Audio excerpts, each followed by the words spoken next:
Could the Lakers be making their boldest move yet to salvage what might be LeBron James' final championship window? The whispers are getting louder in NBA front offices, and this time they're centering around a potential blockbuster that could reshape the Lakers' immediate future. We're talking about a trade scenario that would bring back a familiar face to Los Angeles while potentially sacrificing long-term flexibility for short-term firepower. The latest buzz involved the Lakers making a serious play for Sacramento Kings guard Malik Monk. And the price tag might surprise you. According to sources close to the situation, Los Angeles is reportedly willing to part ways with forward Rui Hachimura, a 2031 first-round pick, and a 2032 second-round pick to land an explosive scorer who once donned the purple and gold. This isn't just speculation anymore. The financial framework makes perfect sense, with Monk's $18.7 million salary for the 2025-26 season aligning almost perfectly with Hachimura's $18.2 million deal. But here's where it gets interesting. We're talking about a player who's locked into a 4-year, $77.9 million contract that runs through the 2027-28 season. Let's break down why this move could be genius or potentially catastrophic for the Lakers' championship aspirations. Malik Monk represents everything the Lakers desperately need right now. Remember his explosive performances during his previous stint in Los Angeles? The man averaged over 13 points per game while shooting an impressive 39% from three-point range. He's the type of scorer who can single-handedly swing momentum in crucial playoff moments. The kind of player who can catch fire and drop 25 points in a quarter when the lights are brightest. Think about what Monk brings to the table alongside LeBron James and Anthony Davis.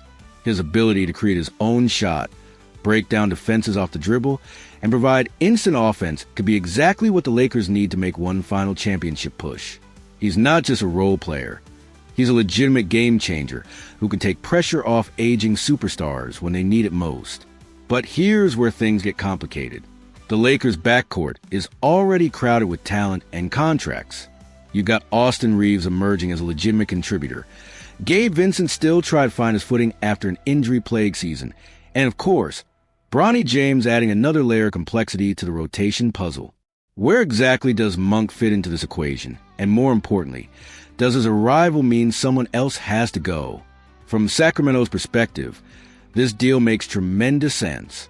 The Kings have been actively shopping Monk, even attempting to package him to Golden State for Jonathan Kuminga before that deal fell through. Sacramento is clearly looking to shed his long-term contract and gain some flexibility, while also adding a versatile forward in Hachimura, who could contribute immediately or be flipped again before the trade deadline. Hachimura brings legitimate value to any team willing to take a chance on him. His recent efficiency numbers show a player who's found his role and maximizes opportunities. He's shooting well from three, contributing on both ends of floor, and most importantly, his contract situation gives teams options. Unlike Monk's long-term deal, Hachimura's expiring contract provides a kind of flexibility that championship contending teams crave. But let's address the elephant in the room. Is this the right move for a Lakers franchise that's been walking a tightrope between competing now and planning for the future? The Lakers currently have $111 million in contracts expiring next summer, positioning them perfectly for the 2026 free agency bonanza. We're talking about potentially having the cap space to pursue generational talents who might become available. Trading for Monk's contract would essentially lock them into a specific trajectory through 2028, limiting their ability to make major roster overhauls. This decision ultimately comes down to one fundamental question.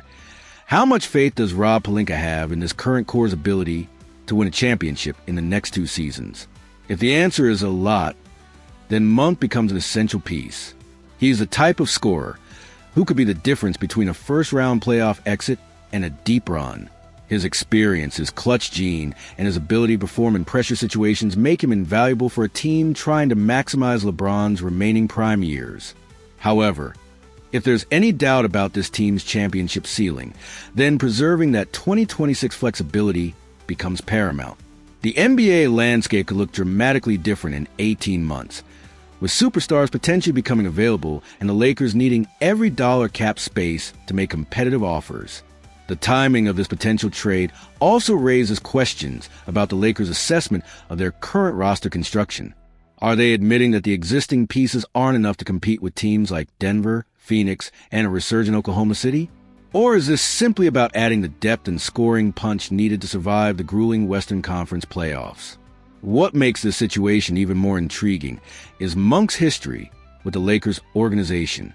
He understands the culture, knows the system, and has already proven he can thrive alongside LeBron James. There's something to be said for that familiarity, especially when you're talking about integrating a new player mid-season in pursuit of championship glory. The counter-argument, however, centers around opportunity cost. Is Monk really the missing piece that transforms the Lakers from playoff hopeful to championship favorite? Or would they be better served keeping Hachimura's versatility and those future draft assets for a potentially bigger move down the line?